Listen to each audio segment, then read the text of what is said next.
কাউকে গ্রেপ্তার করবেন তখন সরাসরি কিন্তু কাউকে জেলে নেওয়ার কোনো বিধান নাই। আইন হচ্ছে আসামিকে গ্রেপ্তার করে আদালতে আনতে হবে। আমি এখন পর্যন্ত জানি না যে আদৌ কোনো সাবজেল ঘোষণা হয়েছে কিনা, কোনো ডকুমেন্ট আমার হাতে নেই। যেহেতু আপনারা বলছেন যদি সরকার কোনো নির্দিষ্ট জায়গাকে সাবজেল ডিক্লেয়ার করে, সরকারের সেই ক্ষমতা আছে কোন জায়গাটাকে তারা জেল ঘোষণা করবেন, প্রিজন অথরিটির আওতায় নিয়ে আসবেন, এটা সরকারের স্বরাষ্ট্র মন্ত্রণালয়ের আওতাভুক্ত। সুতরাং এটা আমাদের কনসার্ন হওয়ার কোনো বিষয় নয়।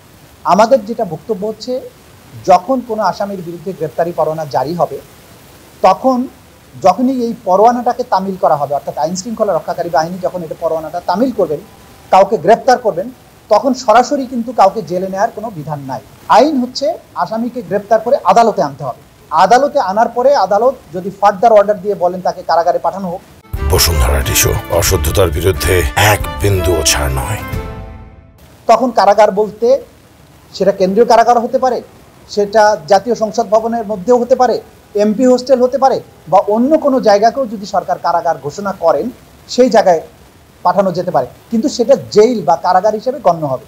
সুতরাং কোন জায়গাকে কারাগার করা হচ্ছে এইটা প্রসিকিউশনের বা তদন্ত সংস্থার আমাদের বিবেচ্য বিষয় নয়। আমাদের বিবেচ্য বিষয় হচ্ছে আইন অনুযায়ী কাজটা করতে হবে, যে আসামিকে গ্রেপ্তার যদি করা হয়, করা মাত্রই উইদিন 24 আওয়ার্স তাকে আদালতে আনতে হবে। এটা হচ্ছে মুদ্রা কথা। সেটা সংবিধানে যেমন আছে, আইসিটির আইনে আছে, সিআরপিসিতে আছে, যে আসামিকে গ্রেপ্তার করে আদালতে আনতে হবে উইদিন 24 আওয়ার্স।